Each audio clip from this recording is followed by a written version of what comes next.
তাফসীর মাহফিল সিএইচপি।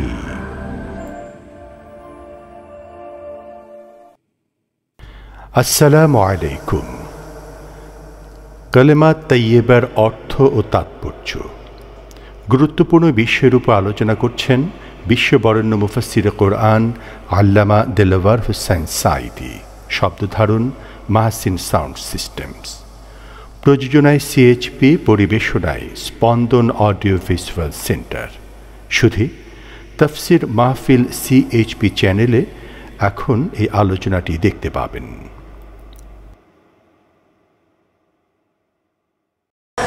ইমানের ফাউন্ডেশন, ইমানের মূল ভিত্তি আমরা সকলে পড়েছি, লা ইলাহা ইল্লাল্লাহু মুহাম্মাদুর রাসূলুল্লাহ।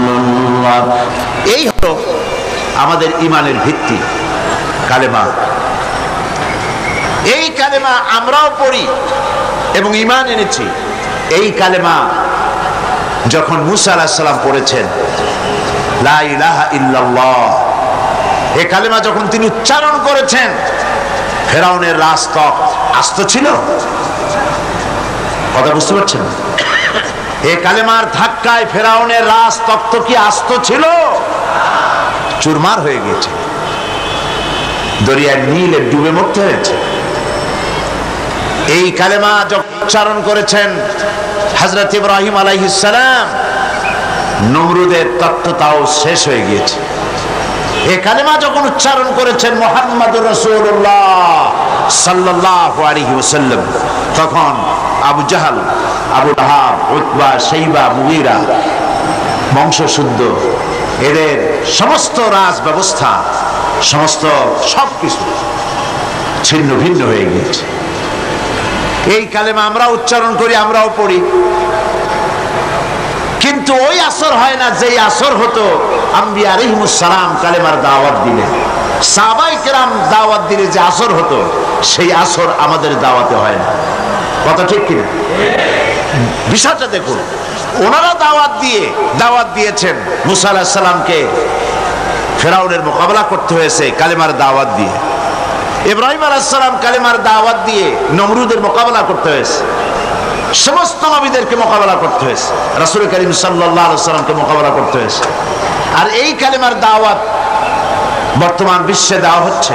সেই দাওয়াতে লোকেরা ফুল পাচ্ছে, মালা পাচ্ছে। ওনারা দাওয়াত দিতে গিয়ে জেল হয়েছে, জরিমানা হয়েছে, অত্যাচারিত হয়েছে, হিজরত করতে হয়েছে। আর বর্তমান যুগের দাওয়াত দিতে গেলে সেই অবস্থা হচ্ছে না, বরং অন্যরকম হচ্ছে। সুতরাং বোঝা যাচ্ছে যে দাওয়াতটি আল্লাহর পয়গম্বরেরা যেভাবে পেশ করেছেন ওইভাবে পেশ করা হচ্ছে না। ঈমানকেও আমরা সঠিকভাবে অনুধাবন করতে পারিনি।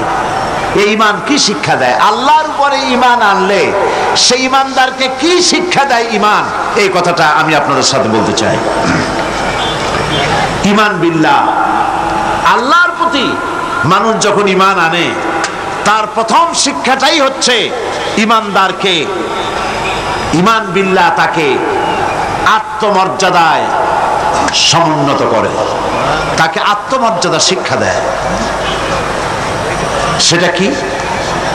সেটা হচ্ছে ঈমান আনার আগে সে পাথর দিয়ে মূর্তি তৈরি করে তার সামনে মাথা নত করত, গাছের সামনে মাথা নত করত, সাপের সামনে মাথা নত করত, শক্তির সামনে মাথা নত করত, হাত দিয়া মূর্তি বানাইয়া তার সামনে নিজের ভালো মন্দ কামনা করত।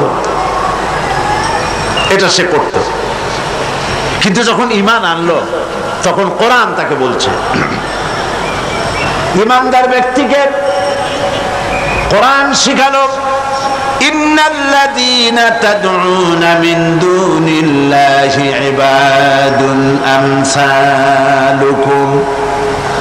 কোরআন মুমিন বান্দাকে শিখালো, আল্লাহ রাব্বুল আলামিনকে বাদ দিয়ে তোমরা যাদের আশ্রয় গ্রহণ করো, যাদেরকে ডাকো, যাদের সাহায্য চাও, ওরা তোমার মতো আমার বান্দা, আমার গোলাম। সুতরাং তোমার মধ্যে আত্মমর্যাদা বোধ, পার্সোনালিটি, শাখসিয়ত সৃষ্টি করে ঈমান। কে সৃষ্টি করে? ঈমান। এই পাথরের মূর্তি তোমাকে কিছু দিতে পারবে না, এই মাটির মূর্তি তোমাকে কিছু দিতে পারবে না, এই বিরাট বিরাট গাছগুলি, সাপগুলি কিচ্ছু দিতে পারবে না। যাদের কাছে তোমরা সাহায্য চাও, কোরআনে কারীম বলছে লা ইস্তাতিউনা লাহুম নাসরান ওয়ালা আনফুসাহুম ইয়ানসুরুন। যাদের কাছে তোমরা সাহায্য প্রার্থনা করো, ওরা তোমাদেরকে সাহায্য করা তো দূরের কথা, ওরা নিজের সাহায্য নিজেরা করতে পারে না, নিজের কেউ রক্ষা করতে পারে না। হাত দিয়ে যে মূর্তি তৈরি করা হয়, পাথর দিয়ে যে মূর্তি তৈরি করা হয়, মাটি দিয়ে মূর্তি তৈরি করা হয়, তাদের সামনে কত খাবার রাখা হয়, ওরা কি পারে? ওই খাবারগুলি যদি কুকুরে খাইয়ে যায়, এতগুলো হাত, একটা হাত দিয়েও কি একটা কুত্তারে খেদাই দিতে পারে? এমনকি ওর নাকের ডগায় মাছি বসে যদি মুখের মধ্যে কিছু ত্যাগ করে, এতগুলো হাত আছে, আঙ্গুল আছে, একটা আঙ্গুল দিয়ে মাছিটারে উড়াইতে পারে? এগুলো তো পারি না, নিজের সাহায্য করতে পারে না। মানুষের সাহায্য করা তো দূরের কথা, ওরা কি মানুষ বানানো তো দূরের কথা। আল্লাহ পাক বলেছেন ওরা কি একটা মাছি বানাইতে পারে? আল্লাহ পাক বলেছেন কোরআন শরীফে একটা মাছিও কি বানাতে পারে?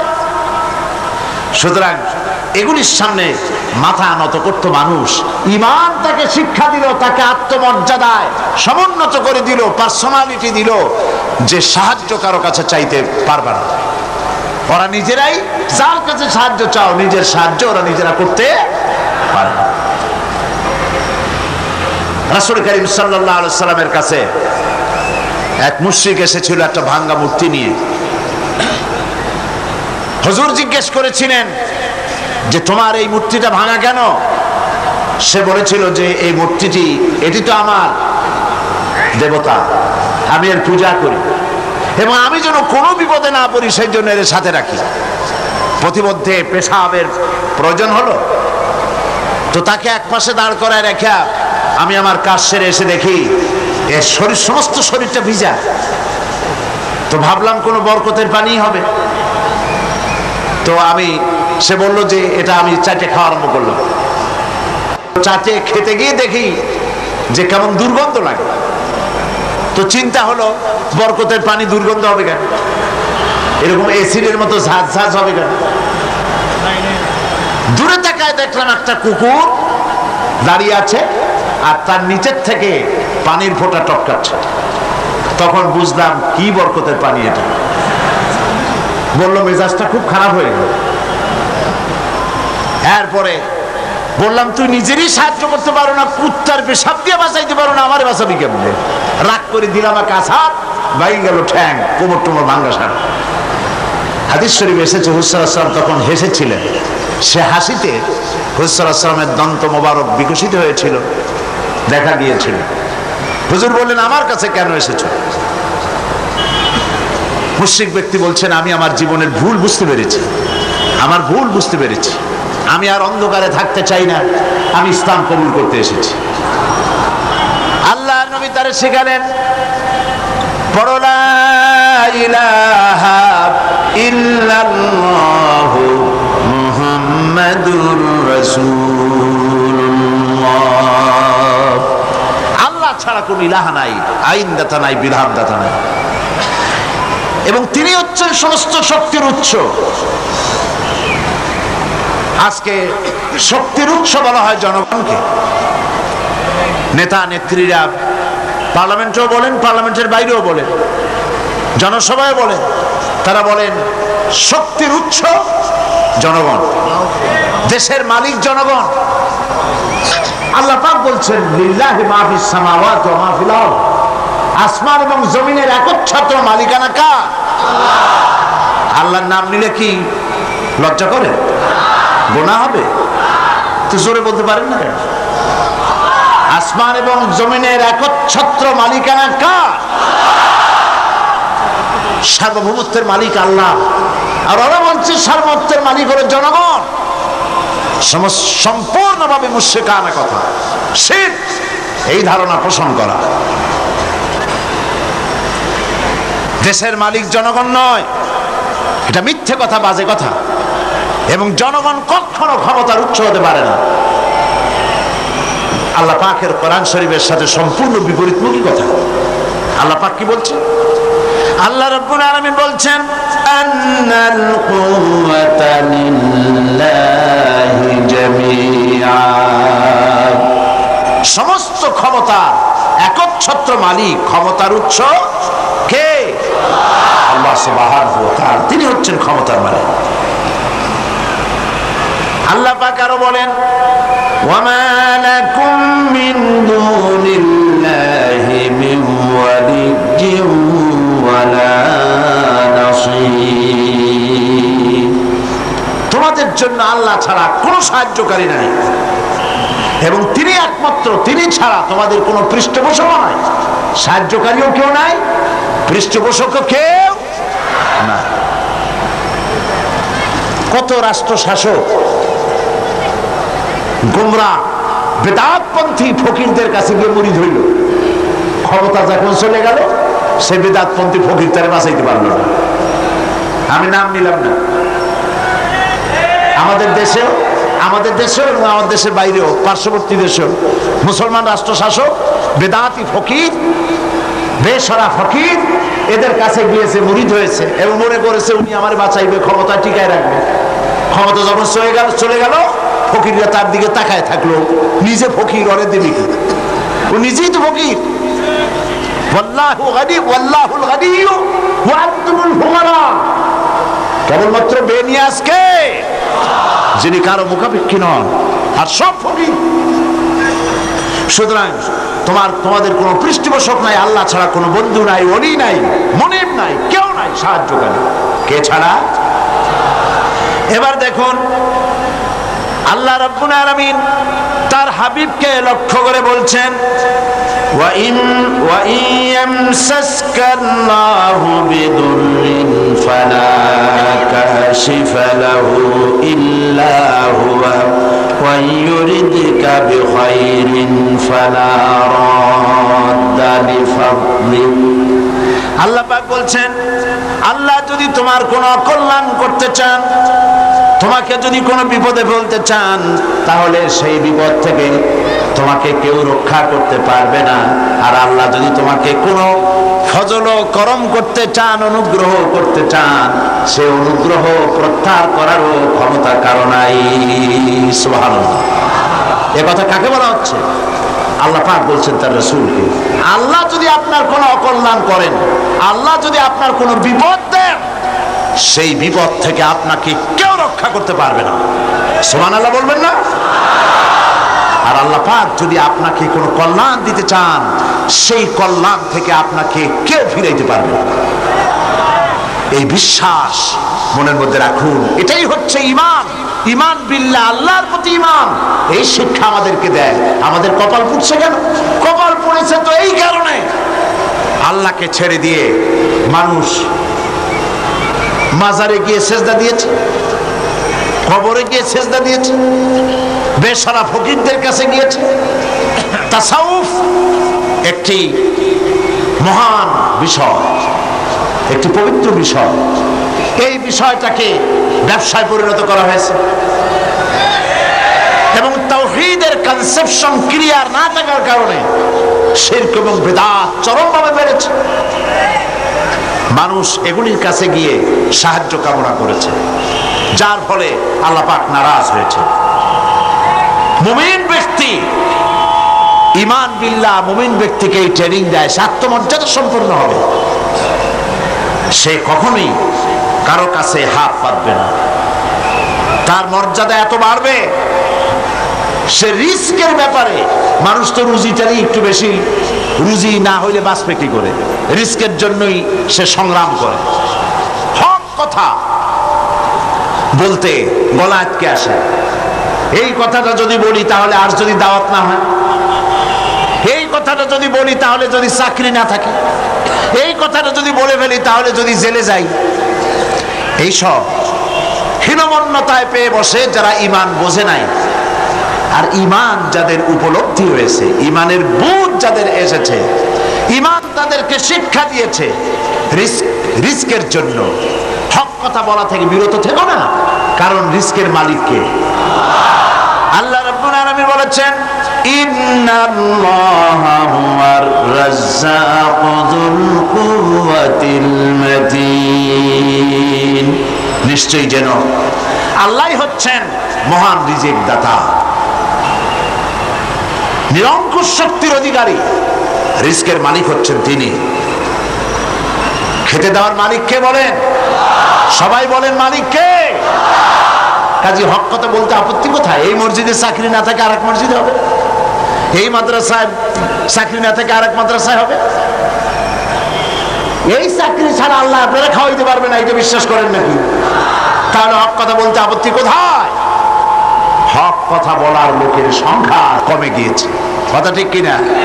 হক কথা বলা হচ্ছে না বলেই তো সাহস পাচ্ছে ইসলাম বিরোধীরা, সাহস পাচ্ছে নাস্তিক আর মুরতাদেরা।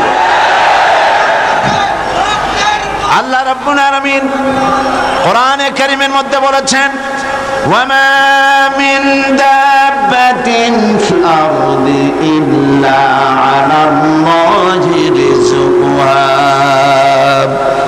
এই পৃথিবীর বুকে এমন কোন বিচরণশীল জীব নাই যেই জীবের রিস্কের দায়িত্ব আমি আল্লাহ বা নিজ হাতে উঠায় নেই নাই।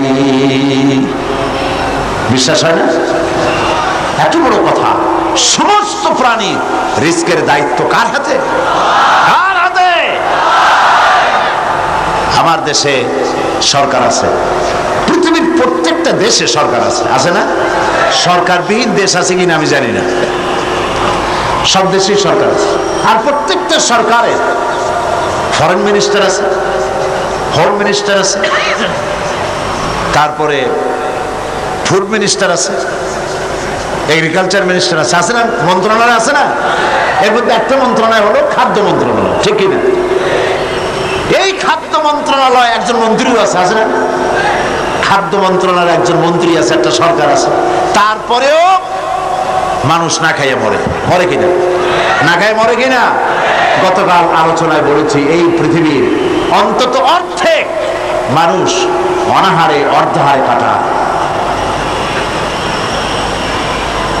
তাহলে গভর্নমেন্ট আছে, খাদ্যমন্ত্রীও আছে, কিন্তু মানুষ না খেয়ে মরছে। অবশ্য খাদ্যমন্ত্রীরা কোনোদিন না খেয়ে মরছে এগুলি শোনা যায় না। তাহলে দেখুন,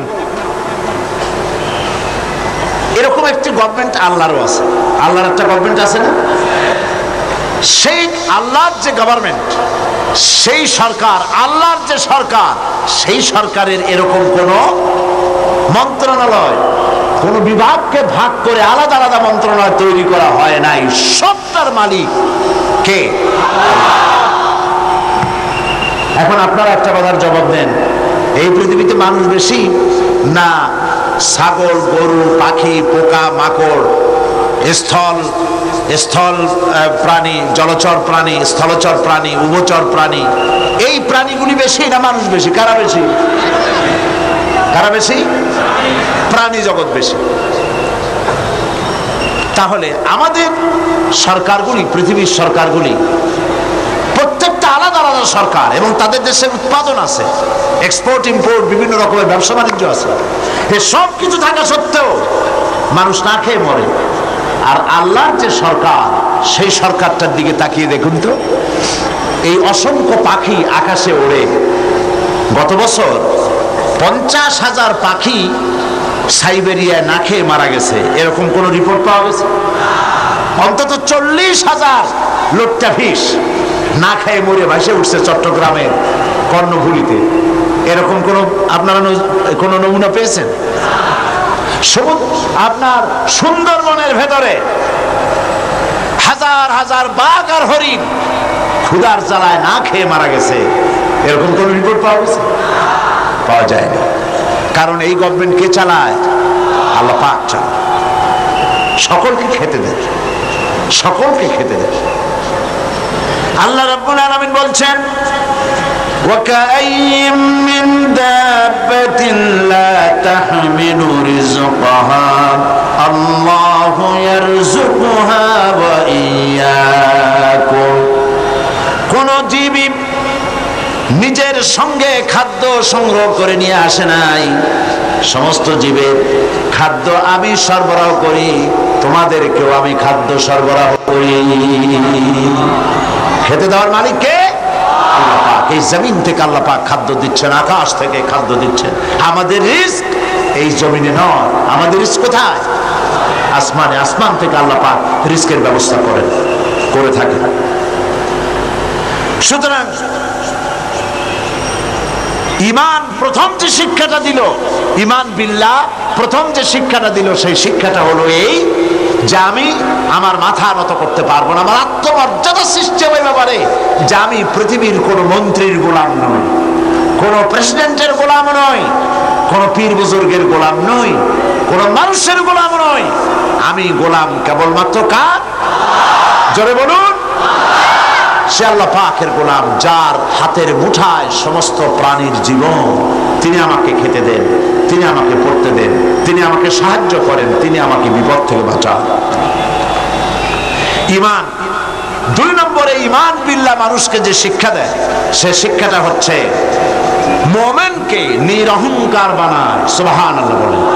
মুমিন ব্যক্তির ভিতরে কোনো অহংকার জায়গা পাবে না, সে বিনয় হবে, বিনম্র হবে, নিরহংকার হবে। কারণ হচ্ছে আল্লাহ পাক তাকে বলেছেন ওয়া হুয়াল কাহিরু ফাওকা ইবাদি। আল্লাহর কর্তৃত্ব থেকে বেরিয়ে আসার ক্ষমতা কোনো মানুষের নাই। আল্লাহ পাক বলেছেন ইয়া মা'শারাল জিন্নি ওয়াল ইনস, হে পৃথিবীর মানুষেরা আর জিনেরা, ইন ইসতাতা'তুম আন তানফুযু মিন আকতারিস সামাওয়াতি ওয়াল আরদ, যদি সম্ভব করতে পারো আমার আকাশের নিচের থেকে, আমার জমিনের উপর থেকে বেরিয়ে যাও। আল্লাহ পাক বলেন ফানফুযু লা তানফুযুনা ইল্লা বিসুলতান, কখনোই সম্ভব হবে না আমার আকাশের নিচ থেকে, আমার জমিনের থেকে বেরিয়ে যাওয়া। সুতরাং আমার কর্তৃত্ব থেকে বেরিয়ে যাওয়ার কোনো উপায় নাই, আমার কর্তৃত্বের মধ্যেই থাকতে হবে। সেই জন্য কোনো অহংকার মুমিন বান্দার মধ্যে হতে পারে না। কিসের অহংকার করবেন? স্বাস্থ্যের অহংকার করবেন। কতটা স্বাস্থ্যের মালিক হয়েছেন, আল্লাহ পাক যদি ইচ্ছে করেন তাহলে ডায়রিয়া দিয়ে দিবেন, এমন ডায়রিয়া হবে। ডায়রিয়া কি খুব শক্ত না পাতলা? ডায়রিয়া পাতলা, যত বেশি পাতলা হয় কয় স্ট্রং ডায়রিয়া। এই পাতলা জিনিস কেমনে স্ট্রং হয় আল্লাহ জানে। এমন স্ট্রং ডায়রিয়া হলো সলিমুদ্দি কোথায় খুঁজে পাওয়া যায় না, স্বাস্থ্যের মালিক। সুতরাং স্বাস্থ্যের বড়াই করবেন না, বিদ্যার বড়াই করবেন। কত বড় বিদ্যা অর্জন করেছেন, টাকার বড়াই করবেন, কত টাকার মালিক হয়েছে। আল্লাহ পাক যদি ব্রেনের মধ্যে টিউমার দিয়ে দেন, ব্লাডের মধ্যে ক্যান্সার দিয়ে দেন, আল্লাহ পাক যদি হার্টের মধ্যে মারাত্মক কোনো রোগ দিয়ে দেন, সারা পৃথিবী বিক্রি করবেন, ঔষধের পয়সা হবে না। আপনি তো জানেন না কত বড় নিয়ামত ভোগ করছেন। প্রতি মুহূর্তে শ্বাস ফেলছেন, শ্বাস গ্রহণ করছেন, নিঃশ্বাস ফেলছেন, শ্বাস গ্রহণ করছেন। এটা কি নিয়ামত নয়? বলেন, এটা কি নিয়ামত নয়? এই নিয়ামতটা আপনি বুঝেন না। এই নিয়ামতটা বোঝার জন্য যার শ্বাসকষ্ট আছে, শ্বাসকষ্টের রোগী আছে না, বোঝেন তো? শ্বাসকষ্টের রোগীর কাছে গিয়ে জিজ্ঞেস করেন, সে বলতে পারবে একটা শ্বাসের দাম কত। সুবহানাল্লাহ বলবেন না? সুতরাং আল্লাহ পাকের এই নিয়ামত, অর্থের নিয়ামত দিয়েছেন আল্লাহ পাক। অর্থের বড়াই করো না, স্বাস্থ্যের বড়াই করো না, বিদ্যার বড়াই করো না, ক্ষমতার বড়াই করো না। এই ক্ষমতা দেওয়ার মালিক আল্লাহ, আর ছিনিয়ে নেওয়ার মালিকও আল্লাহ পাক। মানুষ বোঝে না, মানুষ বোঝে না, ক্ষমতায় পাগল হয়ে বসে এবং সিংহাসনের চতুর্দিকে স্ক্রু নাট দিয়ে টাইট দিতে থাকে যাতে কখনো এই চেয়ার ছাড়া না লাগে। চেয়ারের হাতল দুই হাত দিয়া ধরিয়া দুই পাও দিয়া পায়ের সাথে ব্যাট দিয়ে পেঁচাইয়া মজবুত হয়ে বসে থাকে, নড়বই না। কিন্তু থাকতে তো পারবে না, কি বলেন? পণ্ডিত জওয়াহরলাল নেহেরু পাগলা গারদ দেখতে গিয়েছিলেন। পাগলেরা দেখিয়া জামা কাপড় কেতাদুরস্ত সুপুরুষ, তাকে দেখে জিজ্ঞেস করছেন, তুমি কে? তিনি বললেন, আমি ভারতের প্রধানমন্ত্রী, আমার নাম পণ্ডিত জওয়াহরলাল নেহেরু। পাগলেরা বলছে, ও, আমরাও যখন এখানে আসছিলাম এই তোমার মতো এরকমের লম্বা লম্বা কথা আমরাও বলতাম, থাকো কিছুদিন আমাদের সাথে, তোমার গরম মাথাও ঠান্ডা হয়ে যাবে। কাজী ক্ষমতায় যারা থাকে, ক্ষমতায় গিয়ে আল্লাহর ক্ষমতাকে ভুলে যায়, জনগণকে ধোঁকা দেয়। কিন্তু সময় যখন হয়, আল্লাহ যখন ছিনায় নেন ক্ষমতা, তখন রক্ষা করতে কেউ। এই জন্য মুমিন ব্যক্তির দ্বিতীয় নম্বরের শিক্ষা হচ্ছে মুমিনকে ঈমান বিল্লাহ, তাকে বিনয় এবং বিনম্র হওয়ার শিক্ষা প্রদান করে। ঈমান তাকে শিখায়, ওয়ামা বিকুম বিনিমাতিন ফামিনাল্লাহ। আল্লাহ পাক বলেন, যে নিয়ামতই তোমরা লাভ করেছো আল্লাহ পাকের পক্ষ থেকে, আল্লাহর নিকট থেকেই তা এসেছে। সুতরাং অহংকার করো না, আল্লাহ পাক নিষেধ করেছেন।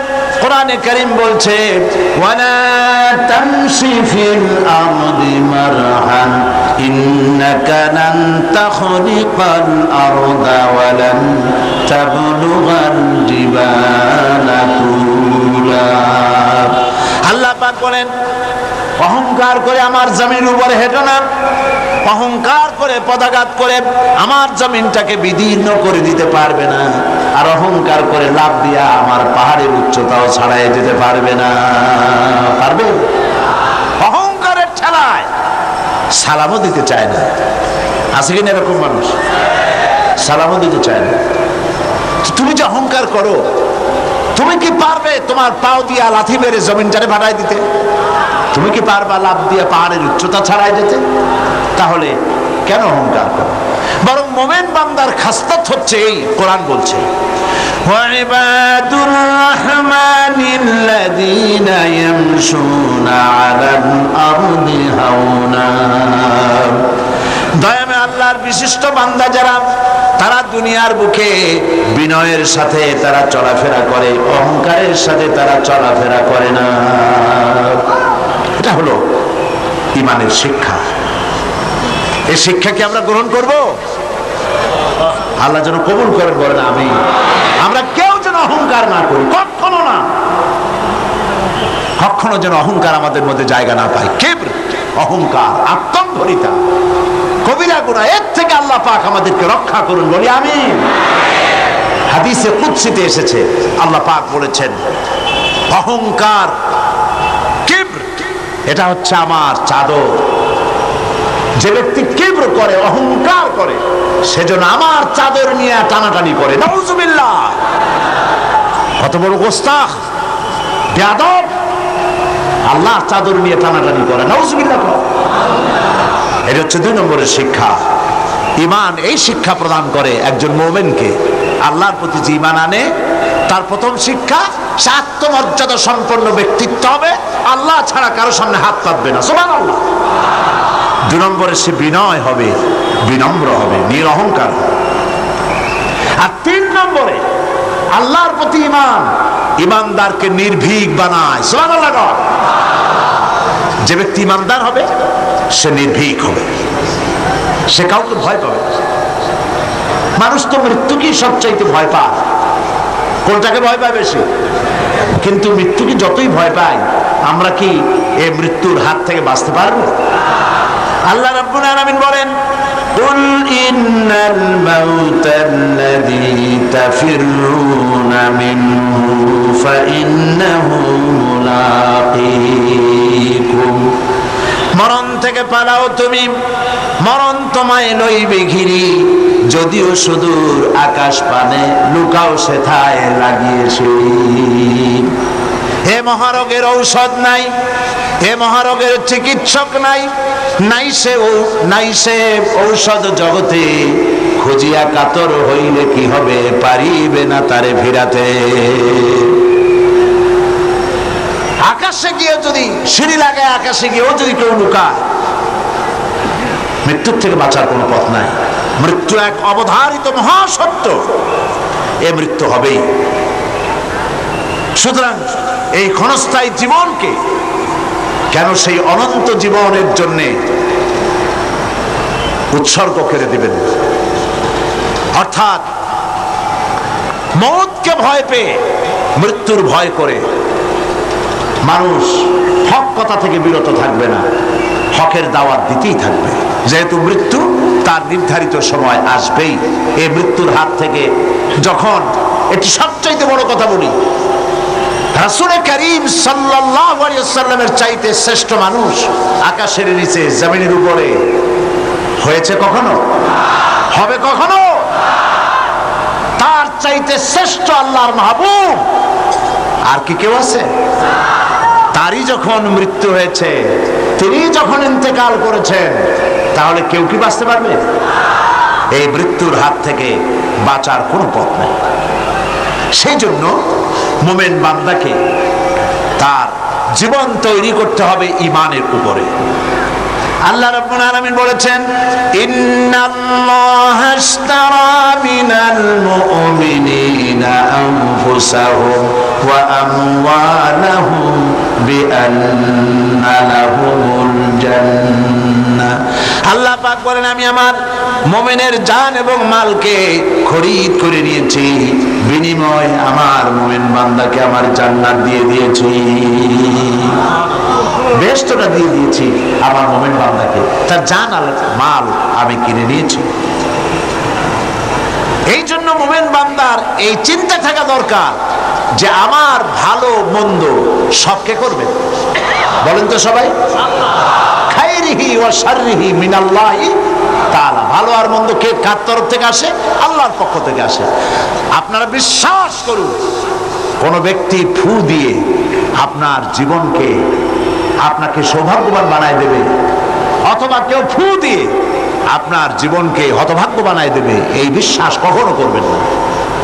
আপনার ভালো আমার ভালো, আমার মন্দ আপনার মন্দ, আমাদের সকলের ভালো মন্দের একমাত্র মালিক ঈমানের কথা। ঈমান বিল্লাহ মানুষকে এই শিক্ষা দেয়, ওয়ামা হুম বিদাররিনা বিহি মিন আহাদিন ইল্লা বিইذনিল্লাহ।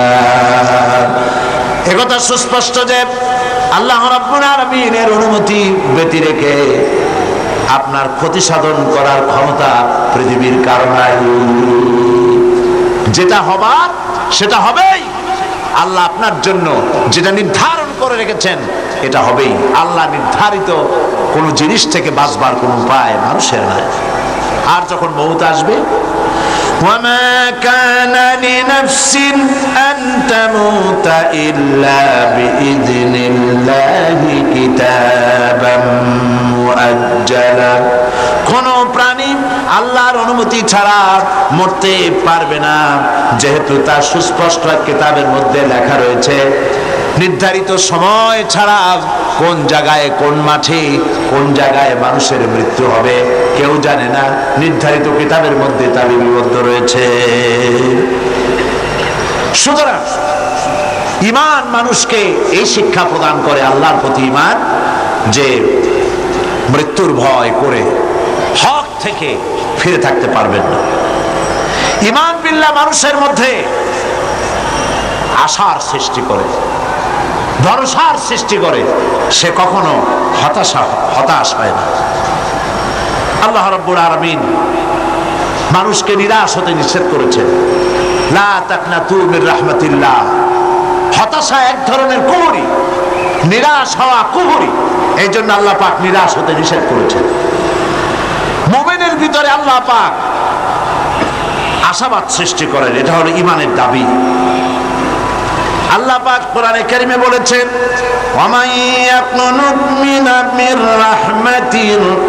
মির রাহমাতি রাব্বিহি ইল্লা দাল্লুন। আল্লাহর রহমত থেকে কেবলমাত্র পথভ্রষ্ট লোকেরাই হতাশ হয়, নিরাশ হয়, আর কেউ নিরাশ হয় না। আল্লাহ পাকের রহমত থেকে নিরাশ হওয়া ঈমানের পরিপন্থী। এই জন্য ঈমানদার লোকেরা যখন রোগাক্রান্ত হয় তখন সে নিরাময়তার দিক থেকে ভেঙে পড়ে না, হতাশ হয় না, কারণ আল্লাহর প্রতি ঈমান তাকে বলে আল্লাযী খালাকানি ফাহুয়া ইয়াহদিন। তিনি আমাকে সৃষ্টি করেছেন আর তিনি আমাকে পথ প্রদর্শন করেছেন। ওয়াল্লাযী হুয়া ইউতঈমুনি ওয়া ইয়াসকিন। আর তিনি আমাকে আহার করান, তিনি আমাকে পান করান। ওয়া ইযা মারিদতু ফাহুয়া ইয়াশফিন। আর আমি যখন অসুস্থ হই তখন আমাকে রোগমুক্ত করে দেন আল্লাহ রাব্বুল আলামিন। অসুস্থ হলে আমাকে রোগমুক্ত কে করেন? আল্লাহ রাব্বুল আলামিন। হযরত আইয়ুব আলাইহিস সালাম 18 বছর পর্যন্ত রোগাক্রান্ত থাকলেন। আমাদের মধ্যে অনেক মানুষ রোগাক্রান্ত হয় না? আমাদের প্রত্যেকেরই রোগ ব্যাধি মাঝে মধ্যে হয় না, হয় না? অনেক মানুষ আছে অসুখ হলে বলে এত নামাজ রোজা আমি করি আর রোগ আমার ছাড়া কেউ চলে দেখে, এত ভালো ভালো কাজ করি তারপরে আমার অসুখ হয়, আমার ছেলেবেলে মরে। এটা কেমন কথা? রোগ ব্যাধি এটাও আল্লাহর নিয়ামত, তন্দুরুস্তিও নিয়ামত, রোগ ব্যাধিও নিয়ামত। তবে আল্লাহর কাছে বলতে হবে, আল্লাহ রোগ ব্যাধির নিয়ামত তন্দুরুস্তির নিয়ামত দিয়া বদলায় দাও, আমাকে তন্দুরুস্তি দান করো যাতে করে আমি ইবাদত করতে পারি। হযরত আইয়ুব আলাইহিস সালাম 18টি বছর পর্যন্ত রোগ ভোগ করার মধ্যে যখন শরীরের ভিতরে পোকা জমে গেল, জিহ্বায় যখন পোকা শুরু হয়েছিল, তখন তিনি বলেছিলেন রব্বুল আলামিন, এতদিন কোনো কথা বলি নাই, এখন আমার জিহ্বায় পোকা ধরেছে, আয় আল্লাহ পাক তুমি দয়া করে আমার জিহ্বায় পোকা দিও না, কারণ আমার জিহ্বায় যদি পোকা হয়ে যায় তাহলে তুমি আল্লাহ তোমার জিকির আমি কি দিয়া করব? আল্লাহ পাকের কাছে বললেন, আন্নী মাসানি আদ-দুররু ওয়া আনতা আরহামুর রাহিমিন। আয় আল্লাহ, আমি অসুস্থ হয়ে পড়েছি আর তুমি হচ্ছ পরম করুণাময়, দাতা এবং দয়ালু, আমাকে রোগমুক্ত করে দাও। এটা না বলে তিনি খুব কায়দা করে বললেন, যায় আল্লাহ আমি অসুস্থ আর তোমার নাম রহমান রহিম। আল্লাহ রাব্বুল আলামিন তার দোয়া কবুল করলেন। আল্লাহ পাক তাকে শুনিয়ে দিলেন। আল্লাহ পাক বলছেন, ফাকাশাফনা মা বিহি মিন দুররি ওয়া আতাইনাহু আহলাহু ওয়া মিসলাহুম মাআহুম রাহমাতাম মিন ইনদিনা। আমি তার কষ্ট দূর করে দিলাম এবং তাকে কেবল তার পরিজনই ফেরত দিলাম না, বরং তার সঙ্গী সাথী যারা ছিল তাদেরকেও আমি ফেরত দান করে দিলাম। আল্লাহ পাক হযরতে আইয়ুব আলাইহিস সালামকে 18 বছর রোগ শোক ভোগ করার পর পূর্ণ সুস্থতা দান করে দিলেন। কোরআন শরীফে নজির এই সব ঘটনা আল্লাহ উল্লেখ করেছেন এই জন্য, যাতে করে আপনাদের কাউকে হতাশায় পেয়ে না বসে। হতাশ হওয়া এটা ঈমানের পরিপন্থী। এবার দেখুন হযরত ইয়াকুব আলাইহিস সালাম প্রাণ প্রিয় সন্তান হযরত ইউসুফ আলাইহিস সালামকে তিনি হারিয়ে ফেলেছেন। হযরত ইউসুফকে হারায়া হযরত ইয়াকুব কিন্তু হতাশ হয়ে যান নাই, বরং তিনি বলেছেন, আল্লাহ হযরত ইয়াকুব আলাইহিস সালামের কথাকে কোরআন শরীফে কোট করে দিলেন, ফাসাবরুন জামিলুন আসাল্লাহু আইয়াতিয়ানি বিহিম জামিআ ইন্নাহু হুয়াল আলিমুল হাকীম। ধৈর্য ধারণ করাই উত্তম। ফাসাবরুন জামিল, উত্তম ধৈর্য ধারণ করলাম, এটাই উত্তম। হয়তো শীঘ্রই আল্লাহ পাক আমাকে, আমার সন্তানকে আমার নিকট ফিরিয়ে দিবেন, এই কথা তিনি হতাশ হন নাই, বরং আল্লাহর প্রতি তিনি আশাবাদ ব্যক্ত করেছেন। আর আল্লাহ পাক তার এই দোয়া কবুল করেছেন। হযরত ইউসুফ আলাইহিস সালামকে তার পিতার কাছে আল্লাহ ফিরিয়ে দিয়েছেন, দেন নাই? কি বলছেন, দেননি আল্লাহ পাক?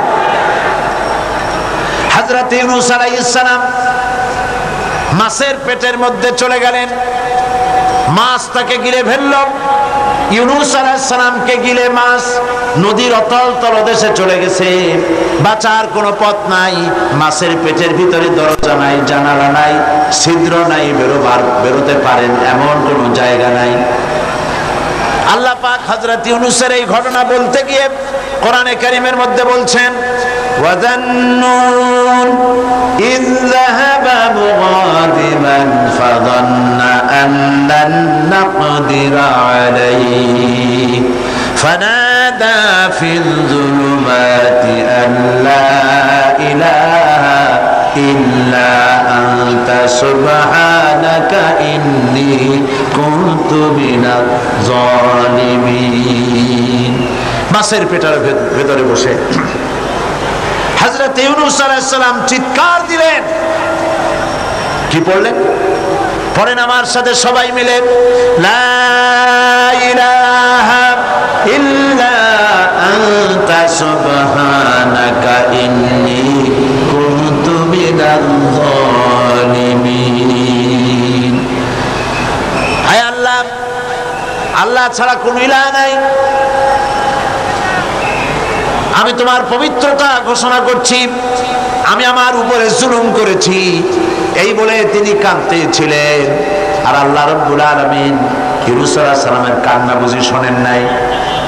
বলেন শুনেছেন কিনা? ইউনূস আলাইহিস সালামের কান্না তিনি শুনলেন আর তিনি জবাব দিলেন। আল্লাহ পাক জবাব দিয়ে দিলেন, ফাস্তাজাবনা লাহু ওয়া নাজ্জাইনাহু মিনাল গাম্মি ওয়া কাযালিকা নুনজিল মুমিনিন। আল্লাহ পাক বলেন, আমি ইউনূসের ডাক শুনলাম, ডাকের জবাব দিয়ে দিলাম, মাছের পেটের ভিতরে যন্ত্রণা দিয়া দিলাম, মাছ ভেসে উঠল আর দরিয়ার কিনারে গিয়া ইউনূস আলাইহিস সালামকে বমি করে দিল। আল্লাহ পাক বলেন, ওয়া কাযালিকা নুনজিল মুমিনিন। শুধু ইউনূসকে নয়, এইভাবে করে আমার কোন মুমিন বান্দারা যদি বিপদে পড়ে যায়, তাহলে তারা যদি আমার কাছে কান্দে, আমি রব্বুল আলামিন এই ধরনের বড় বড় বিপদ হোক আর ছোট বিপদ হোক, সব বিপদ থেকে আমি আল্লাহ পাক বাঁচাইয়া দেব। বিপদগ্রস্ত মুসলমান, আমরা সব বিপদে আছি না? আজকে দোয়া করবো আমরা একটু পরেই আল্লাহর কাছে কাঁদবো যেন আমাদেরকে বিপদ থেকে আল্লাহ বাঁচান। গোটা দুনিয়ার মুসলমানদেরকে আল্লাহ যেন বিপদ থেকে বাঁচান। কত রকমের রোগ শোক, কত কষ্ট মানুষের। ঈমান মানুষকে এই ট্রেনিং দেয়, ঈমান মানুষকে এই শিক্ষা দেয়, আল্লাহর প্রতি ঈমানের শিক্ষা দেয়, হতাশ হবে না, সব সময় আল্লাহর কাছে বিনীতভাবে চাইতে থাকো, তিনি তোমার আশা পূরণ করবেন। আল্লাহ পাক আরো বলেছেন, قل يا عبادي الذين اسرفوا على أنفسهم لا تقنطوا من رحمة الله। আল্লাহ পাক বলেন, নবী আপনি বলে দেন, হে আমার ওই সব বান্দা যারা নিজেদের উপরে বাড়াবাড়ি করেছো, অর্থাৎ গুনাহ করেছো। আজকের মাহফিলে যত লোক এসেছেন, এর মধ্যে যারা জিনাকার, যারা মদখোর, যারা জুয়ারি, যারা ঘুষখোর, যারা সুদখোর, যারা নামাজ ছেড়েছে, আল্লাহ রাব্বুল আলামিনের সঙ্গে মারাত্মক মারাত্মক গুনাহ যারা করেছে, এভাবে পৃথিবীতে যারা করেছে, আল্লাহ বলেন, নবী আপনি ডেকে বলেন, নিরাশ হয়ে যেও না, আল্লাহর রহমত থেকে নিরাশ হয়ে যেও না। সুবহানাল্লাহ। তুমি কত গুনাহ করেছো, তোমার গুনাহ যদি পাহাড় সমান হয় আমার আল্লাহর রহমত তাহলে আকাশ সমান, আর তোমার গুনাহ যদি আকাশ সমান হয়ে যায়, আল্লাহর রহমত তো আল্লাহর আরশ ছাড়াইয়া গেছে। এই পৃথিবীতে যার কাছে যত চাইবেন সে তত অসন্তুষ্ট হবে। বাপ হোক, মা হোক, স্ত্রী হোক, যত বেশি চাইবেন তত সে বেশি বিরক্ত হবে। আর আল্লাহ হচ্ছেন এমন, যার কাছে না চাইলে তিনি বিরক্ত হয়ে যান। শায়ের বলছেন, हर हमेशा देने को तैयार है, हर हमेशा देने को वो तैयार है, जो न मांगे उससे वो बेजार है। सब समय দিতে প্রস্তুত আমার আল্লাহ, যে চায় না আল্লাহ তার উপরে নারাজ হয়ে যান। পৃথিবীতে কেউ ডেকে বলে না আয় তোরে মাফ করে দিই, কে বলে? কেউ বলে। কিন্তু আল্লাহ রাব্বুল আলামিন হচ্ছেন এমন, তিনি ডাকেন আর বলেন চুরি করেছিস ফিরে আয়, ডাকাতি করেছিস ফিরে আয়, জিনা করেছিস ফিরে আয়, গুনাহ করেছিস ফিরে আয়, কুফরি করেছিস ফিরে আয়, বান্দারে সেজদা দে, চোখের পানি ফেলে দে, মাপ চা, মাফ করে দেব। সুবহানাল্লাহ। আল্লাহ পাক বলেন ইন্নাল্লাহা ইয়াগফিরুয-যুনুবা জামিআ ইন্নাহু হুয়াল গফুরুর রহিম। আল্লাহর রহমত থেকে নিরাশ হয়ো না, তিনি সমস্ত গুনাহ মাফ করে দিবেন, তিনি গফুরুর রহিম। গুনাহ থেকে ফেরো আর তওবা করো, আল্লাহ মাফ করে দিবেন। সুবহানাল্লাহ বলেন। আল্লাহ পাক আরো বলেন ওয়াইদা সালাকা ইবাদি আন্নী ফাইন্নী কারীব। বান্দা যখন আমারে ডাকে, আল্লাহরে ডাকার জন্য মাইক লাগবে না, টেলিফোন লাগবে না, মোবাইল লাগবে না, চিৎকার করা লাগবে না। আল্লাহ পাক বলেন আমারে যখন বান্দা ডাকে, আমি বান্দার খুবই নিকটে। জোরে বলেন সুবহানাল্লাহ। আমি খুব নিকটে। কতদূর নিকটে? ওয়া নাহনু আকরাবু ইলাইহি মিন হাবিলিল ওয়ারিদ। তোমার যে রগের, যেই রগের উপরে তোমার মাথাটা খাড়া আছে, এই রগের চাইতেও আমি আল্লাহ তোমার বেশি নিকটে। বান্দা যখন একবার অন্তরের অন্তঃস্থল থেকে, মনের গহীন কন্দর থেকে একবার যখন ডাক দেয় আল্লাহ, সবাই বলেন, সবাই বলেন মহব্বতের সাথে আল্লাহ, আবার বলেন আল্লাহ, আবার বলেন আল্লাহ। বান্দা যখন অন্তরের অন্তঃস্থল থেকে, হৃদয়ের গভীর কন্দর থেকে এই চিন্তা করে যে কেউ নাই, আকাশেও কেউ নাই, জমিনেও কেউ নাই, আমার মালিক নাই, খালেক নাই, রাজ্জাক নাই, আইনদাতা নাই, বিধানদাতা নাই, কেউ নাই, শুধু আছেন আমার আল্লাহ। মনের গভীর কন্দর থেকে বান্দা যখন একবার ডাক দেয় আল্লাহ, আল্লাহ রাব্বুল আলামিন 70 বার সাড়া দিয়ে বলেন বান্দা কি চাও, আমি হাজির। আমার ভাইরা, মানুষ যখন গুনাহ করে, আল্লাহ পাক গুনাহগারদের জন্য বলেছেন ওয়া মাইয়ামাল সুআন আও ইয়াযলিম নাফসাহু সুম্মা ইস্তাগফিরিল্লাহা ইয়াজিদিল্লাহা গফুরার রহিমা। কেউ যদি কোনো অন্যায় কাজ করে, পাপ কাজ করে, কিংবা নিজের উপরে জুলম করে বসে, আর এরপরে সেই লোক যদি আল্লাহর কাছে তওবা করে, গুনাহ থেকে মাপ চায়, আল্লাহ পাক বলেন সে আল্লাহকে গফুরুর রহিম হিসাবে পেয়ে যাবে। গুনাহ করেছ, মাপ চাও, ক্ষমা চাও, আল্লাহ আর গুনাহ করবো না, মাফ করে দাও, আল্লাহ বলেন মাফ করে দিবে। সুবহানাল্লাহ। আল্লাহর কারবারটাই ভিন্ন রকম। কিরকম? আপনি দেশে লক্ষ্য করবেন, যদি কেউ চুরি করে, ডাকাতি করে, চুরি করে, ডাকাতি করে, অন্যায় করে ধরা পড়ল, 6 মাসের জেল হয়ে গেল, জেলের থেকে বেঁচে গেল, জেল থেকে মুক্তি পেল, কিন্তু থানায় অপরাধীদের খাতায় নামটা লেখা থেকে গেল। আবার অপরাধ করলো, আবার জেলে গেল, আবার মুক্তি হলো। জেলে যতবার যাবে ততবার মুক্তি হবে, কিন্তু থানায় যে ব্ল্যাক লিস্ট আছে তার থেকে নামটা বাদ যাবে না। ঠিক কিনা? থানায় অপরাধীর খাতায় বারবার তার নাম উঠতে থাকবে। কিন্তু আল্লাহ রাব্বুল আলামিনের কারবার ভিন্ন। মানুষ গুনাহ করলো, আল্লাহর ফেরেশতার ওই কালো খাতায়, ব্ল্যাক লিস্টে লোকটার নাম লেখা হয়ে গেল। যখন সে তওবা করলো, আল্লাহ রাব্বুল আলামিন তওবা যদি কবুল করেন তাহলে আল্লাহ পাক বলেন তওবা শুধু কবুল করলাম না, গুনাহ মাফ করে দিলাম, আর গুনার খাতা থেকে নামটাও মুছে ফেলে দিলাম। সুবহানাল্লাহ, সুবহানাল্লাহ। আমার বন্ধুগণ, এই জন্যে ঈমান বিল্লাহ, আল্লাহর প্রতি ঈমান মানুষকে হতাশা থেকে বাঁচায়। মানুষ হতাশ হয় না, হতাশ হওয়ার কোনো কারণ নাই। হতাশ হবেন না, বরং আল্লাহর রহমতের উপরে ভরসা করবেন। আজকে সমস্ত গুনাহগার বান্দা বান্দিরা আল্লাহর কাছে কেঁদে কেঁদে আল্লাহর কাছে আমাদের গুনাহ মাফ চাইব। আর আল্লাহ পাক বলেছেন উদউনি আস্তাজিব লাকুম, আমারে ডাকো আমি ডাকের সাড়া দেব। সুবহানাল্লাহ, এটা আল্লাহ পাকের ওয়াদা। এটা কার ওয়াদা? দুনিয়ায় প্রায় সকলেই ওয়াদা খেলাপ করে, কত লোক ওয়াদা খেলাপ করে, কিন্তু আল্লাহ কি ওয়াদা ভঙ্গ করেন কখনো? সুতরাং আল্লাহ পাক বলেছেন আমারে ডাকো আমি ডাকের সাড়া দেব।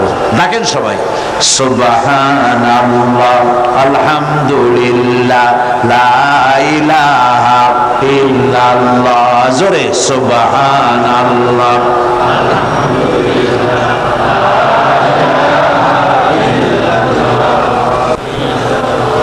সুবহানাল্লাহ আলহামদুলিল্লাহ লা ইলাহা সুবহানাল্লাহ আলহামদুলিল্লাহ লা ইলাহা ইল্লাল্লাহ মুহাম্মাদুর রাসূলুল্লাহ। ঈমান বিল্লাহ মানুষকে এতগুলি শিক্ষা দেয়। 5 নম্বরে 4টি শিক্ষা বলেছি, মোট 6টি শিক্ষা বলবো ইনশাআল্লাহ। বলি ইনশাআল্লাহ। 5ম নম্বরে ঈমান বিল্লাহ মানুষকে যে শিক্ষাটা দেয় সেটা হলো কঠোর কঠিন বিপদে অবিচল থাকতে সাহায্য করে। সুবহানাল্লাহ, বিপদে সে ঘাবড়ে যায় না।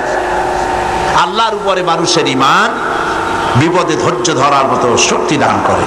যেহেতু শত্রুতা, বিপদ আপদ, ক্ষয় ক্ষতি ইত্যাদি আসবে, আর যারা দ্বীনের কাজ করে, আল্লাহর দ্বীনের দায়ী যারা, তাদের বিপদটা আরো বেশি। যারা দ্বীনের কাজ করে,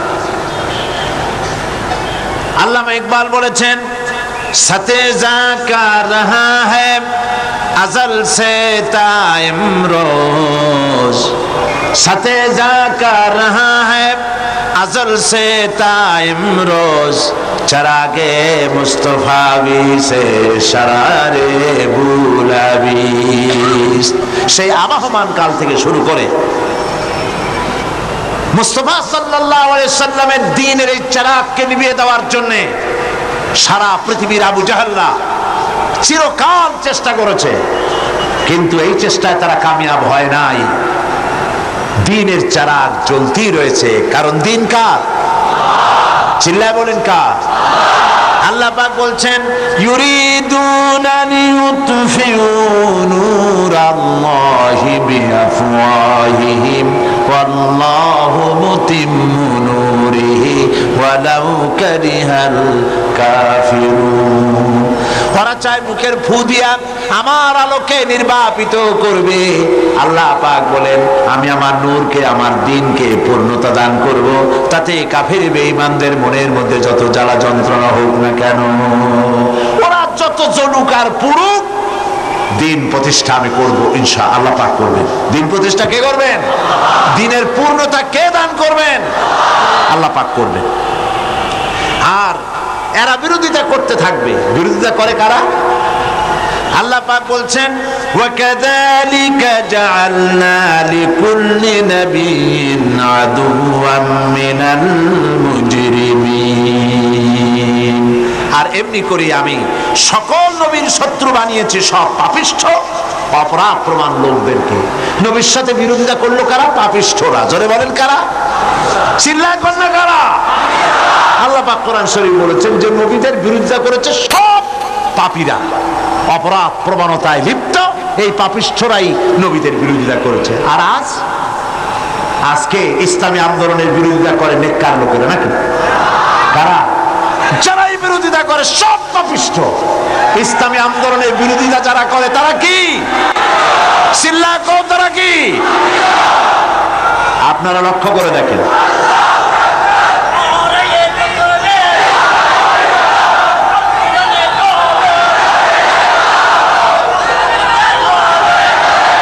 ইসলামী আন্দোলনের বিরোধিতা কারা করছে? ইসলামকে মৌলবাদ বলে কারাগালি দিচ্ছে, ইসলামকে রক কাটা গলা কাটা বলে কারাগালাগালি করছে, ইসলামী নেতৃবৃন্দের বিরুদ্ধে পত্রিকায় ঝড় তুলতেছে কারা?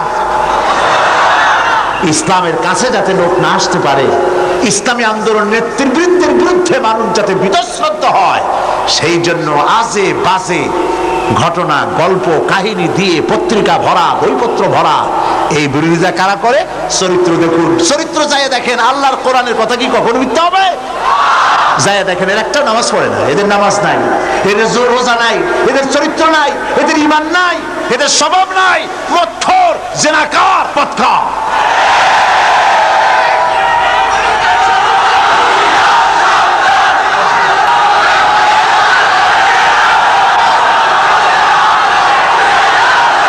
কঠিন বিপদে, কঠিন বিপদে আর কঠিন মুসিবতে ধৈর্য ধারণ করা দৃষ্টান্ত নবীগণ আমাদেরকে দেখায় গেছেন। আল্লাহর নবীরা ধৈর্য দেখায় গিয়েছেন। আজ এ পবিত্র রাতে শিক্ষা গ্রহণ করার তৌফিক আল্লাহ আমাদের দান করুন বলি আমি। যত বিপদ আসুক, আল্লাহ রাব্বুল আলামিন হযরতে মূসা আলাইহিস সালামের ঘটনা তুলেছেন। কত বড় বিপদ দেখো। ফালাম্মা তারাআল জামআনি ক্বালা আসহাবু মূসা ইন্না লামুদরাকুন। যখন নাকি মূসা আলাইহিস সালামের সাথীরা দেখতে পেল ফেরাউন এবং তার দলবল তিন দিক থেকে আক্রমণ করেছে, একদিকে দরিয়ায় নীল, আর একদিকে, আর তিন দিক থেকে শত্রুরা ঘেরাও করেছে, তখন তারা বলছে আমরা পাকড়াও হয়ে গেছি, আমাদের তো আর উপায় নাই, এখন আমাদেরকে মেরে ফেলা হবে। আল্লাহ পাক হযরতে মূসার কথা কোট করে শোনাচ্ছেন। হযরতে মূসা বললেন, ক্বালা কাল্লা ইন্না মা'য়া রাব্বি সায়াহদিন।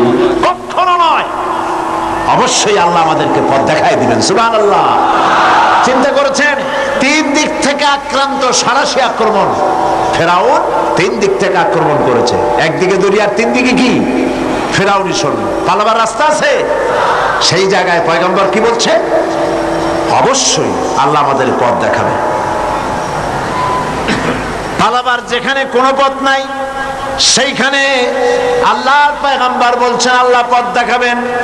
সঙ্গে সঙ্গে রব্বুল আলামিন কোরআনে কারিমে এই ঘটনা শোনাচ্ছেন। ফাআওহাইনা ইলা মূসা আনিদরিব বিআসাকাল বাহরা ফানফালাকা ফাকানা কুল্লু ফিরকিন কাত্তাউদিল আযীম। সহসা সমুদ্র দীর্ঘ হয়ে গেল। আল্লাহ পাক বললেন, হাতের লাঠি দিয়ে পানির উপরে আঘাত করো, পানি ফেড়ে গেল। দরিয়ার ভিতরে 12টা রাস্তা হয়ে গেল, আর এক একটা দেওয়াল পাহাড়ের মতো করে খাড়া হয়ে গেল। ওয়ানজাইনা মূসা ওয়া মান মা'আহু আজমাইন। এই রাস্তা দিয়া আমি মূসা এবং তার দলবলকে পার করে দিলাম। সুম্মা আগরাকনাল আখারিন। আর ফেরাউনের দলবলকে চুবাইয়া শেষ করে দিলাম। সুবহানাল্লাহ। হযরতে মূসার এই বিপদ থেকে কে বাঁচালেন? আল্লাহ পাক। দুনিয়ার সব মুসলমান মুমিনদেরকে এই কথা বলছেন, আল্লাহর প্রতি ঈমান আনার অর্থ এটাই, বিপদ আসুক, মুসিবত আসুক, যাই আসুক, অবিচল দৃঢ়তার সাথে বুক ফুলায় দাঁড়ায় থাকো এবং আল্লাহর কাছে সাহায্য কামনা করো। হযরতে হুদ আলাইহিস সালামের বিরুদ্ধে গোটা সমাজ লেগে গেল। হযরতে হুদ গোটা রাষ্ট্রকে বললেন, ফাকিদুনি জামিআ সুম্মা লা তুনজিরুন। তোমরা সকল রকমের চক্রান্ত করো, আমার বিরুদ্ধে ষড়যন্ত্র করো, আর আমাকে এতটুকু অবকাশ দিও না। ইন্নী তাওয়াক্কালতু আলাল্লাহি রাব্বি ওয়া রাব্বিকুম, আমি ভরসা করেছি সেই আল্লাহর উপরে যিনি তোমাদেরও রব আর আমারও রব। অতএব তোমরা যত পারো আমার বিরুদ্ধে ষড়যন্ত্র চালাও। এই সাহসিকতা দেখিয়েছিলেন হযরত হুদ আলাইহিস সালাম। মুমিন বান্দাদেরকে এই সাহস থাকা দরকার। সমস্ত রকমের বাতিল, জাহিলি, তাগুতি, সমস্ত শক্তির অন্যায়ের বিরুদ্ধে দাঁড়াতে হবে। আর ঝড়ের মতো, টর্নেডোর মতো যত বিপদ আসুক, ইন্না কাইদাশ শায়তানি কানা দাঈফা, শয়তানের চক্রান্ত আসলে দুর্বল। শয়তানের চক্রান্ত আসলে কি?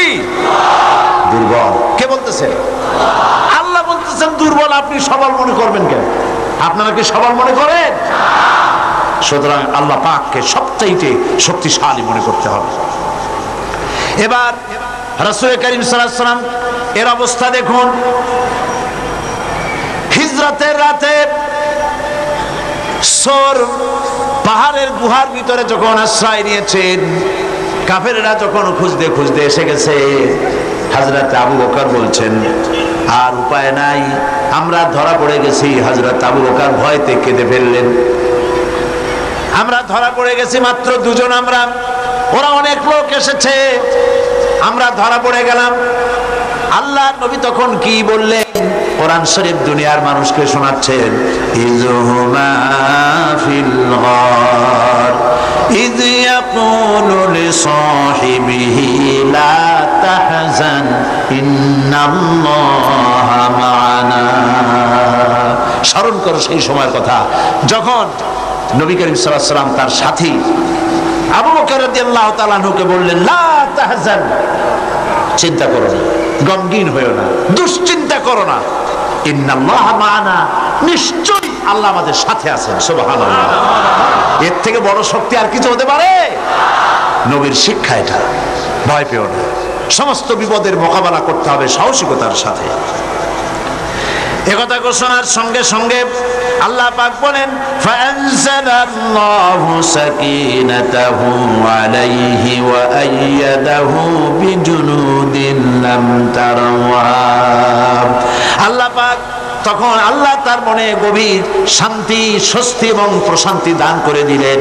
আর এমন সৈন্য পাঠালেন, যেই সৈন্য দিয়ে সাহায্য করলেন যাকে তোমরা দেখতে পাও নাই। এই সাহায্য করেছেন আল্লাহ পাক। এভাবে আল্লাহ পাক বিপদে আপদে মুসলমানদেরকে চিরকাল সাহায্য করেছেন। সেই সাহায্যের ঘটনা আমি এখানে আনতে চাই না। আমার মূল বক্তব্য ছিল যে আল্লাহ পাকের উপরে ঈমান আনলে পরে সেই ঈমান এই ট্রেনিং দেয়। সর্বশেষ ঈমান, আল্লাহর প্রতি ঈমান মানুষকে 6 নম্বরে যে উপকারটা করে, যে ট্রেনিংটা দেয়, সেটা হলো নৈতিক সংশোধন এবং কর্মের শৃঙ্খলার শিক্ষা দেয়। ঈমান, ঈমান বিল্লাহ, আল্লাহ পাকের প্রতি যারা ঈমান আনে, সেই ঈমান মানুষকে এমন ভাবে তৈরি করে দেয়, তার আখলাক ভালো হয়, তার চরিত্র ভালো হয়। এই কারণে আল্লাহ রাব্বুল আলামিন তাকে বলেছে, ইন্নাল্লাহা লা ইয়াখফা আলাইহি শাইউন ফিল আরদি ওয়ালা ফিস সামা। আল্লাহ পাক বলেন, নিঃসন্দেহে আসমান এবং জমিনের ভিতরে কোনো জিনিস আল্লাহর কাছে গোপনীয় নাই। এই কথা কি আমরা বিশ্বাস করি? না, করি না। বিশ্বাস করলে কি এই দুরবস্থা হয়? আল্লাহ রাব্বুল আলামিনের কাছে কোনো জিনিস গোপন নাই, এইটা বিশ্বাস করলে আমরা কোনো গুনাহের কাজে যাইতে পারতাম? আমরা গুনাহের কাজ মানুষ করতে পারতো না, ভয় পাইতো আল্লাহ পাকের। আল্লাহ পাক সবকিছু দেখতে পান, শুনতে পান। আল্লাহ পাক বলছেন, মানুষের নৈতিক মান সৃষ্টি করার জন্য কোরআনে কারীমের মধ্যে আল্লাহ বলে রেখেছেন, মা ইয়ানফিযু মিন কাওলিন ইল্লা লাদাইহি রাকীবুন আতীদ। মানুষ এমন কোনো কথা বলে না যে কথাকে ফেরেশতারা রেকর্ড করে না রাখে। সব কথা রেকর্ড হয়ে যায়।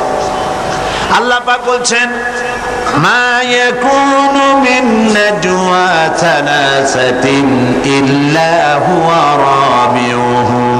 এমন 3 তিনজন নাই, যেখানে তোমরা পরামর্শ করো ওইখানে চতুর্থ সত্তা রয়েছে যার নাম হচ্ছে আল্লাহ।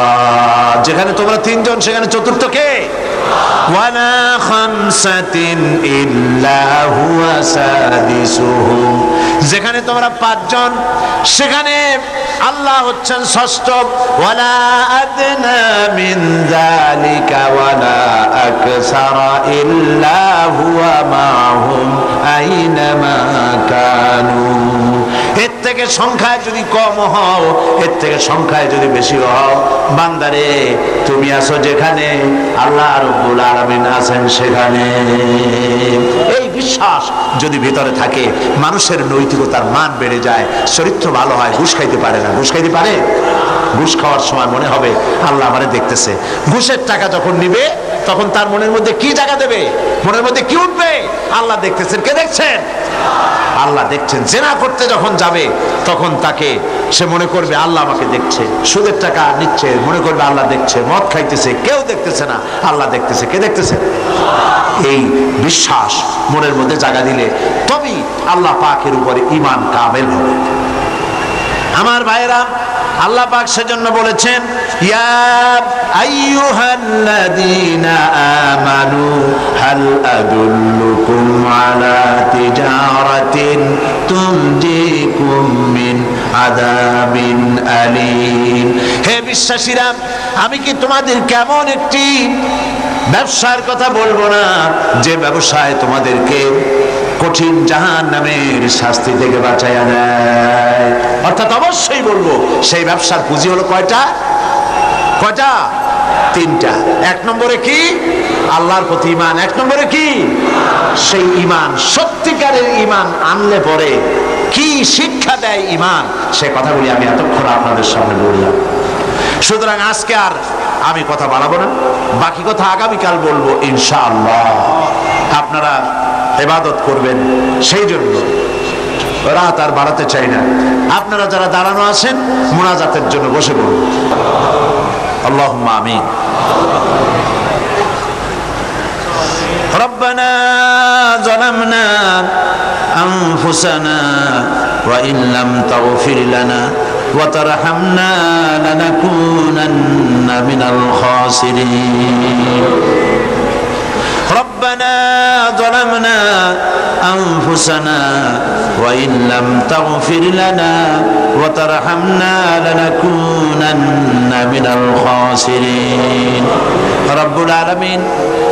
আজ এই পবিত্র রজনীতে লক্ষ লক্ষ জনতা তোমার দরবারে ভিক্ষুকের মতো হাত উঁচু করেছে।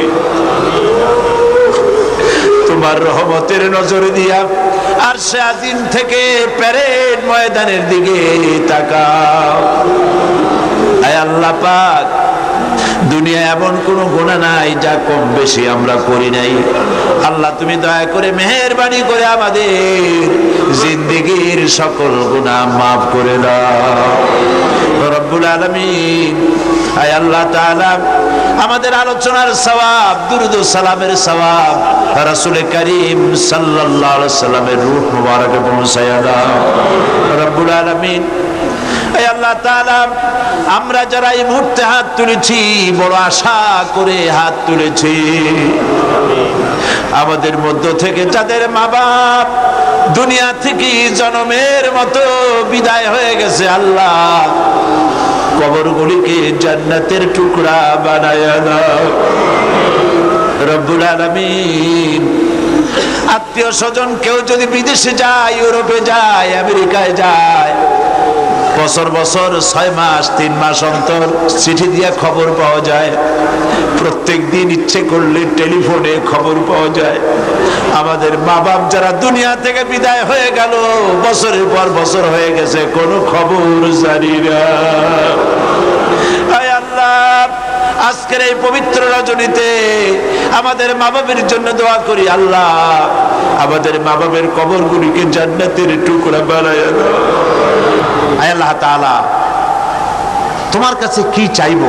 না চাওয়াতে কত কিছু দিছো, চাইতে তো সরব করে তোমার কাছে। যা পাওয়ার যোগ্যতা রাখি না, তার থেকে বেশি তুমি দিয়েছো বাবু। তবুও না চাইলে তুমি রাগ করো, তাই তোমার কাছে চাবো না, কার কাছে চাইবো বাবু?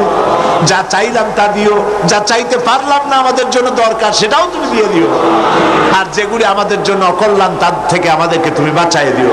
আল্লাহ কোরআন শরীফ আমাদের সকলকে বোঝার তৌফিক দিও, সহি করে তেলাওয়াতের তৌফিক দিও। আল্লাহ তাআলা বিগত 21টি বছর তুমি তোমার এই ছোট্ট গোলামকে দিয়ে কোরআনের কথা তুমি তোমার বান্দাদেরকে শুনিয়েছ। এমনটি যেন না হয় যে আমি বললাম আর কিয়ামতে এই দুনিয়া আমল না করে তোমার কাছে আসামি হলাম, এমনটি যেন না হয়। যা তুমি বলার তৌফিক দিলে তা সব আমাকে আমল করার তৌফিক দিও বাবু।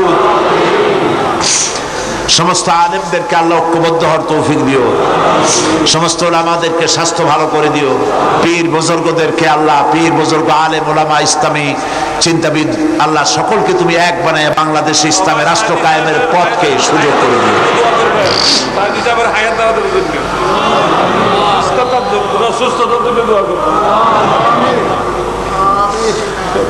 আল্লাহ পাক আমাদের স্ত্রী, আমাদের সন্তান, আমাদের ছেলে মেয়ে সবাইকে হিদায়াত করো আল্লাহ, সবাইকে নামাজি বানাও, সকলকে দিনদার বানাও, সকলকে পরেজগার বানাও।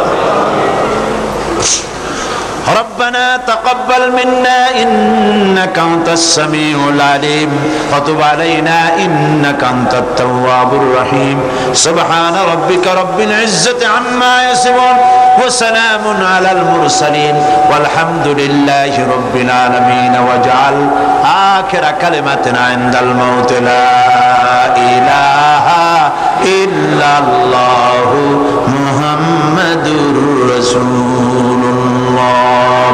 السلام عليكم ورحمة الله।